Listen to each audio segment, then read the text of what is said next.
ada orang ingkang gembor-gembor ojo narkoba, ojo nggawe sabu-sabu, tapi ternyata secara tidak langsung gak sengaja anake nggih kenek narkoba. Sinten Bu? Oh, mboten semerap, Roma Irama. Anda rajin salat, rajin puasa, rajin taklim, tapi lisan Anda rajin mencela orang lain. Sikap Anda rajin menyakiti orang lain. Yang paling aneh, maaf, kita tahu hadisnya, kita tahu ayatnya. Al-mu'mini lil mu'mini kal bunyan yashuddu ba'duhu ba'dha.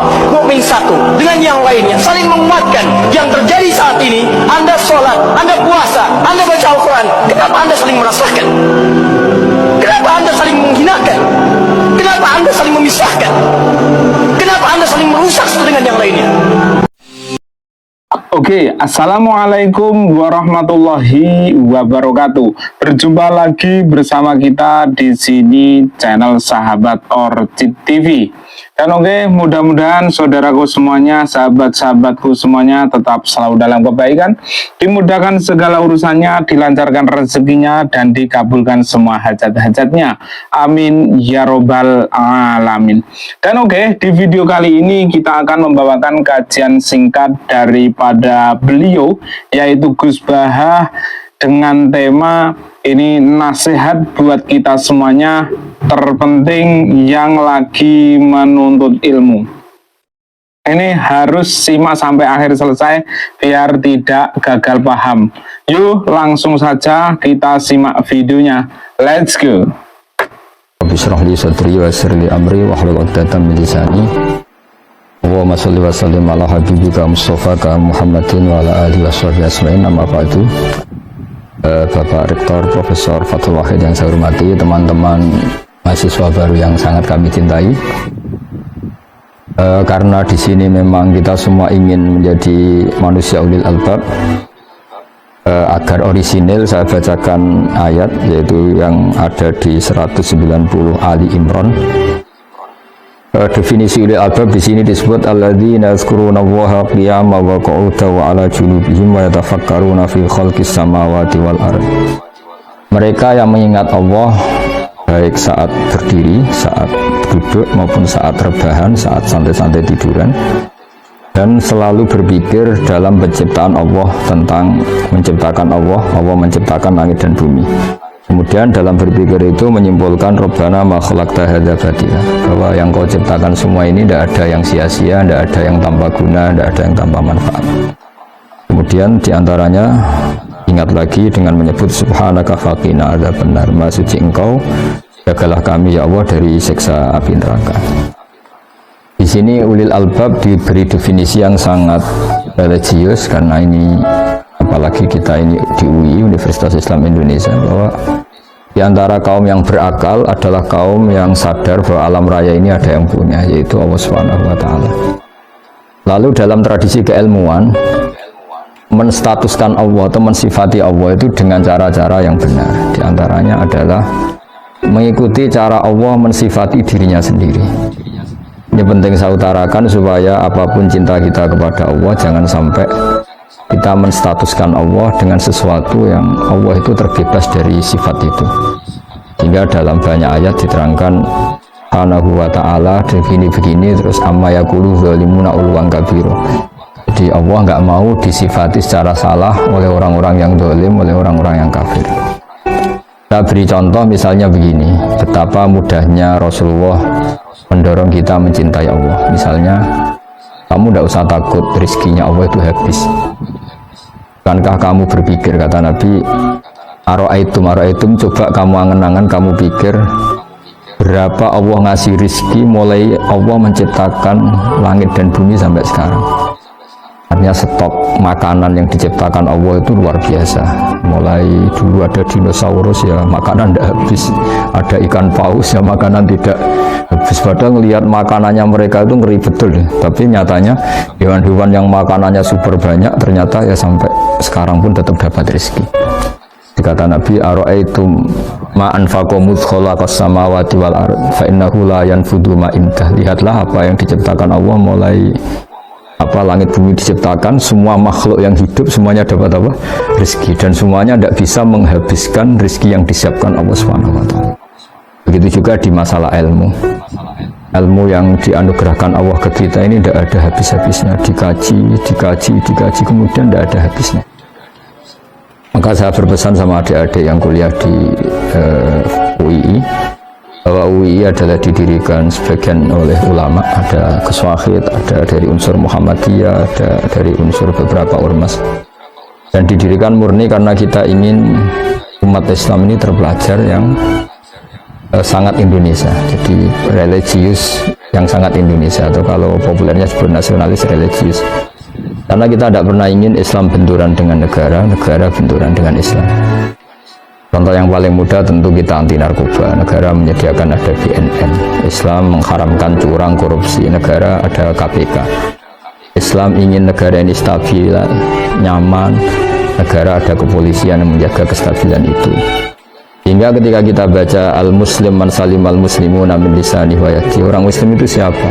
Yang orang lain itu selamat, terbebas dari makarnya dia, dari sikap tidak simpatinya dia, baik yang dilakukan lisan, mulut maupun tangan. Hingga ketika kita menganjurkan kedamaian, menganjurkan sangat Indonesia, itu lalu tidak pernah kita ini benturan dengan negara. Dan itu yang diinginkan para bapak bangsa, para ulama kita, para guru-guru kita. Hingga dalam sebuah makalah yang luar biasa, kata Imam Zuhri, kenapa ada sulhul Hudaybiyah, perjanjian dalam Hudaybiyah? Kata Imam Zuhri, dan ini semoga menginspirasi banyak mahasiswa, syukur-syukur semuanya terinspirasi oleh makalah yang diciptakan atau yang dikatakan oleh Imam Zuhri, yaitu gurunya Imam Malik. Fama futiha fil islami fathun a'zama min Hudaybiyah. Gak ada kemenangan Islam terbesar kayak kemenangan dalam Hudaybiyah. Dulu ketika orang kafir ketemu orang Islam, bawaannya itu perang. Kalau ketemu bawaannya perang tarung. Hingga dalam perjanjian itu Nabi hanya meminta supaya orang itu nggak usah perang dan mendiskusikan kebenaran secara fair.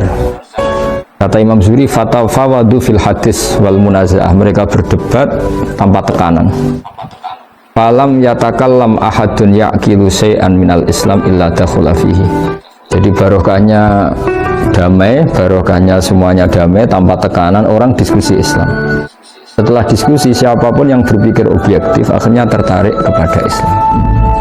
Tentu dulu misalnya mereka diskusi gimana kalau menyembah berhala yang dari batu dengan menyembah Tuhan Muhammad yang sifat dasarnya itu pencipta langit bumi yang ada sebelum ada langit dan bumi.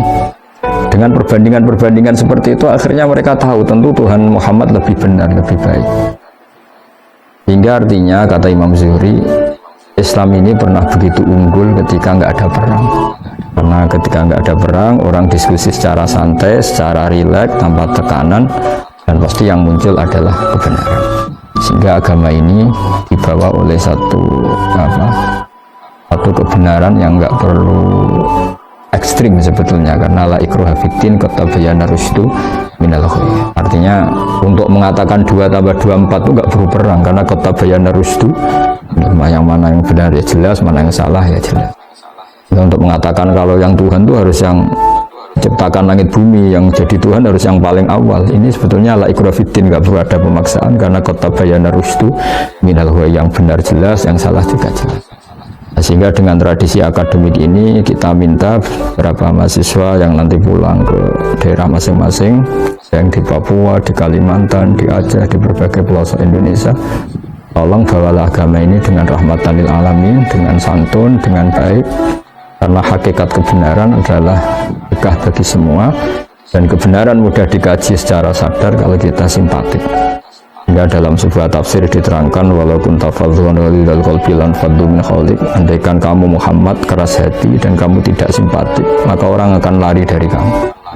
Dalam sebuah tafsir dijelaskan, ada Rasulullah al-mu'ayyad bi ruhil qudus wal mu'ayyad bi malakutis samawati wal ardi. Ini Muhammad, orang yang luar biasa, sayyidul anbiya wal mursalin, yang sangat ditopang oleh kekuatan langit. Itu pun kalau secara sosial salah akan punya akibat lan faddu min khawli, orang akan tidak simpatik, orang akan lari. Apalagi kita, kata mufassir, kalau kita tidak simpatik maka kebenaran akan dibenci, visi-visi Islam akan ditinggalkan. sehingga sesuai para pendiri UII, para keinginan kita semua, termasuk keinginan Pak Rektor, keinginan kita semua, bahwa Islam ini harus kita bawa secara rahmatan lil alamin, secara kafah, bahwa semua bisa nikmati kebenaran ini, semua bisa bahagia dengan kebenaran ini. Yang terakhir, karena ruang ini namanya ruang apa, Pak? Bahagia. Semoga kita bahagia. Karena saya sering diberi nasihat oleh bapak saya, kalau kamu ngaji harus senang, kalau taat harus senang. Bagaimanapun orang nyari maksiat itu karena ingin cari kesenangan, sehingga kalau orang baik sudah senang dengan kebaikan, insya Allah kebutuhan akan maksiat untuk cari kesenangan itu berkurang, syukur-syukur hilang sama sekali. Kita sebagai manusia bahagia sekali nimang anak misalnya, nimang cucu, bahagia sekali orang kebanyakan dengan ngopi, bahagia sekali ketika ketemu teman akrab. Banyak kebahagiaan yang nggak butuh maksiat, dan itu kita happy. Itu juga Rasulullah SAW kalau muji sholat itu wa qurratu aini fi sholat, bahagia saya ketika sholat.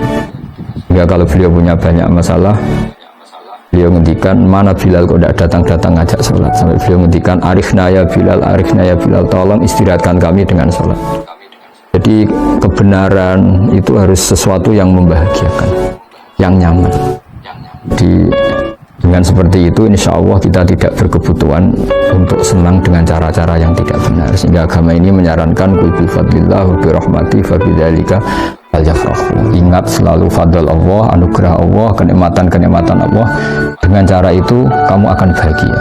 Nah, dari bahagia itu diharapkan bahagia yang islami, bahagia yang baik, hingga kita tidak perlu bahagia dengan hal-hal yang dilarang oleh Allah Subhanahu wa Ta'ala.